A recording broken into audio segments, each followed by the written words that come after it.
Então, bom dia novamente. Peço desculpa. Eu sou professor auxiliar na Universidade da Maia, Antigo Instituto Superior da Maia, e estou no melhor sítio para falar de Betão Armado e Sustentabilidade, que é uma escola de arquitetura. Este primeiro slide é horrível, como estão a ver, porque um dia deste aprendi que se o primeiro slide fosse muito mau, agarrava a atenção do público. Espero que tenha resultado. O título é Se as paredes falassem, mas também podia ser Se as paredes falecessem. Ora, temos aqui um magnífico exemplo de uma parede que não vai falecer tão cedo. Esta é uma imagem fantástica da muralha da China, não é? Que foi começada a ser construída 200 anos antes de Cristo, demorou mais de 1000 anos a ser construída e tem uma resiliência absolutamente inacreditável. E cá está ela. De seguida temos uma imagem mais arrojada do Muro de Berlim, e aquele beijo entre o Brezhnev e o Yuri Honecker, que no fundo representava o amor entre a Alemanha Democrática e a ex-União Soviética, e depois no tempo em que os homens eram mais arrojados que as raparigas, e como vem, ele era bem mais arrojado do que ela. Uma outra imagem no outro muro, agora novamente do Muro de Berlim, mas desta vez já após 89, onde ele estava a ser degradado e demolido, felizmente. E temos aqui um muro conhecidíssimo, que é o chamado Muro das Lamentações, para os judeus e para alguns cristãos. E nós, portugueses, também não podemos ficar atrás, porque também temos o Muro das Lamentações, e toda a gente reconhece este, não é verdade? Que é a autoridade tributária. Nem todos os muros servem para separar coisas, muitos deles servem para unir, e esses são os melhores. E são os melhores porquê? Porque unem ideias, unem pessoas, e essa é sempre uma coisa bastante boa. Eis alguns exemplos. Magnífica Ponte da Rábida, que foi durante muito tempo o maior arco em betão armado do mundo. Esta eu suponho que vocês conhecem. E talvez aqui uma obra em betão armado, que tem uma arquitetura verdadeiramente fantástica, se bem que a natureza também ajudou, não é? É o chamado Viaduto de Milão, em França, que tem pilares com cerca de 145 metros de altura. Por isso temos aqui a união da natureza com a engenharia e com a arquitetura. O problema é que muitas vezes os muros mais fortes e mais resilientes às vezes caem e não dão sinal disso. E para resolver este assunto, vemos várias notícias sobre o que aconteceu. Mais recentemente a ponte de Génova, mas ainda mais recentemente uma ponte na Índia que caiu pela segunda vez. Caiu uma vez e depois caiu outra vez. Vamos ver algumas imagens a seguir. Esta é, infelizmente, a imagem da queda da ponte entre os rios, que teve a ver com a queda de um pilar na vertical, por causa do enrocamento desapareceu. A seguir temos uma imagem do Rio de Janeiro, de uma passagem superior, de um viaduto, colapsou também. Em Caracas, uma imagem também semelhante, de uma passagem superior que também abateu. Esta aqui vocês recordam-se, com toda a certeza, não é verdade? Foi uma PS que caiu. E estas são as imagens mais recentes do viaduto de Génova. Tenho esta primeira imagem e tenho uma segunda imagem, para vocês verem que há pessoas com sorte, não é verdade? Reparem lá em cima, para o exatamente no momento exato. E esta é a ponte de Sultangani, na Índia, que caiu ano passado e já tinha caído há 3 anos atrás. E são imagens que efetivamente nos preocupam. As causas para isto acontecer são várias. A primeira causa é Geld. A segunda causa é Soldi. A terceira causa é... A quarta causa é lá. Ui, perdi isto aqui. Já não consigo. Só dou volta de moda isso. É a volta de moda, exatamente.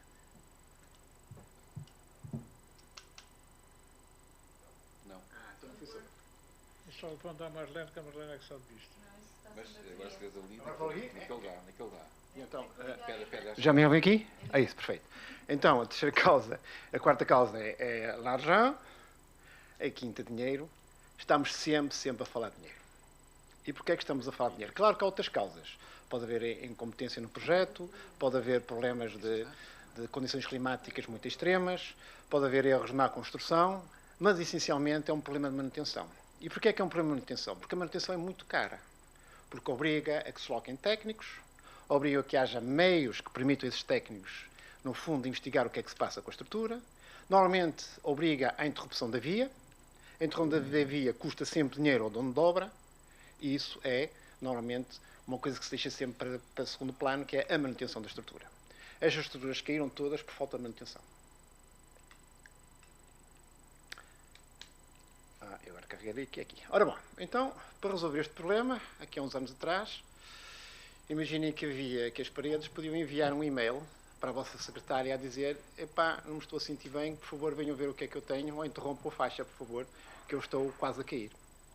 E na realidade, houve uma empresa que se juntou a uma universidade, numa história de amor, que, enfim, a empresa contribuiu com a tecnologia, com os desenvolvimentos dos sensores, com o financiamento, como devem calcular, e com o conhecimento, e a universidade contribuiu com o desenvolvimento do hardware e software, e ao fim de algum tempo deram origem, ao fim de uma longa gestação, com muitos enjoos e muitos recuos, um produto que permitia que nós soubéssemos o que é que se passava dentro das paredes, ou dentro dos muros, ou dentro das pontes, ou dentro dos viadutos. Esse produto chama-se Sistema de Monitorização Monicore, e temos aqui 3 imagens. Do lado esquerdo, por isso deste lado daqui, temos aquilo que se chama a placa de aquisição de sinal, ou seja, esta placa que está ao lado esquerdo vai recolher os sinais que estão no sensor do meio. Okay? Esse sensor está metido dentro do botão, pode ser metido antes ou posteriormente, é igual, não há problema nenhum, e vai enviar toda a informação para esta placa, e esta placa vai enviar a informação via GSM para um computador em qualquer parte do mundo. Não é? Prontos. Já posso falar aqui outra vez? Ok, perfeito. Muito bem. Isso. Ok. E o que a gente vê deste lado aqui? No fundo, é um painel principal, onde temos aqui alguns avisos, do tipo: estou quase a cair, não, está tudo bem comigo, não se preocupem, venham daqui a 2 anos. Este sistema pode funcionar diariamente, semanalmente ou anualmente, é como nós quisermos. Temos vários instalados, aqui, por exemplo, ali à beira daquele centro comercial muito conhecido, daquele arquiteto Taveira. Sim, aquele viaduto antes, da Moreiras, viaduto da Moreiras. Está lá metido um sensor deste, mas não está ligado porque não há eletricidade. Na Ponta Rábida também está montado, mas não está ligado porque não há linha telefónica. E poderia continuar. Há vários exemplos destes, não se compreende muito bem porque é que as coisas não estão ligadas e estão lá. Ora bem, então eu estava a dizer, a placa faz a aquisição de sinal, o sensor recolhe os dados da estrutura e envia-os para um computador em qualquer parte do mundo. E o que é que a gente vê? Vemos aqui coisas esquisitas, não é? Este é um caso real. O que chega à nossa secretária é um conjunto de dados que controlam um conjunto de variáveis. A temperatura da estrutura, se o botão está mais poroso ou menos poroso, qual é a velocidade com que o aço está a perder ferro, ok? Se a ponta está mais inclinada ou menos inclinada, tudo chega através dali. Depois posso individualizar cada um dos gráficos e geramos, no fundo, um relatório. Vamos ver um exemplo real de uma empresa portuguesa de autoestradas. Estava a construir uma ponte em Vigas Caixão. Recordem-se que as Vigas Caixão são pré-fabricadas e o sítio onde a gente coloca o sensor de corrosão é o sítio onde tem o melhor botão do mundo. Era tão bom que nós tivemos que alterar a ida à fábrica e combinámos que íamos aleatoriamente. Não é? Havia um período, durante um mês, e a gente podia aparecer no dia 1 ou no dia 5, que era para a gente ter a certeza que o botão era igual. Então colocamos nesta esquina da Viga Caixão o nosso sensor, que tem o tamanho de um telemóvel. Ok? Aqui está a imagem em diagrama, ela está ali metida, e a ponte foi construída, monitorizamos 5 ou 6 anéis destes durante a ponte, e a ponte foi construída, e ao fim de ser construída, entrou em funcionamento. Quando entrou em funcionamento, havia coisas que não estavam a correr bem. Estes são 3 gráficos que nós geramos. O primeiro gráfico mede potenciais de corrosão, e os potenciais de corrosão é como se eu estivesse a medir quantos volts existe entre uma pilha e o ferro. E todos os potenciais que estejam mais negativos que menos 350 mV, okay, indicam que o aço está a corroer. Ora, isto é estranho. A ponte está nova, okay, o botão é do melhor que existe, é para um B40 ou um B50, e há armadura a corroer. Isto é estranhíssimo. Um outro sinal de alarme tem a ver com a resistividade. A resistividade é, no fundo, medir se o botão está mais condutor eletricamente ou menos condutor eletricamente. Se estiver molhado e com sais, conduz mais, quer dizer que está contaminado. Se estiver seco e nem sais, não conduz. Ora, um botão B40 ou um B50 deve ter uma resistividade bem acima de 20 ou 25 km por centímetro. E vejam que está ali aquela barreira. E estávamos todos nos 5, 6, 7, por aí adiante. Ou seja, o botão estava a ser contaminado, por onde não fazíamos a mínima ideia. E, finalmente, tínhamos uma medida precisa da velocidade com que estávamos a perder aço na armadura. E os resultados eram alarmantes. Reparem, para um botão deste tipo, a armadura deve correr a velocidades inferiores a 0,4 e eu tinha estes valores todos. Ao fim de 36 meses, o dono da obra resolveu ver o que é que se passava, apesar dos vários alarmes que tivemos. Não é? Então visitámos a obra, tivemos lá que trazer aquele meio, como devem calcular, uma plataforma elevatória, interromper o trânsito, não é? E descobrimos o seguinte. Por razões que eu desconheço, havia uma infiltração na parte de cima do tabuleiro e a água escorria para dentro da viga caixão e ficava aqui depositada. Curiosamente, nós tínhamos um sensor nesta zona aqui.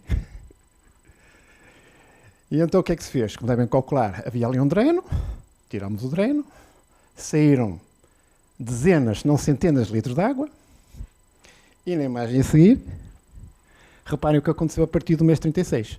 Claro que isto, a corrosão, demora sempre um determinado tempo. Há aqui uma certa inércia, o sistema não reage automaticamente, não é? Prontos.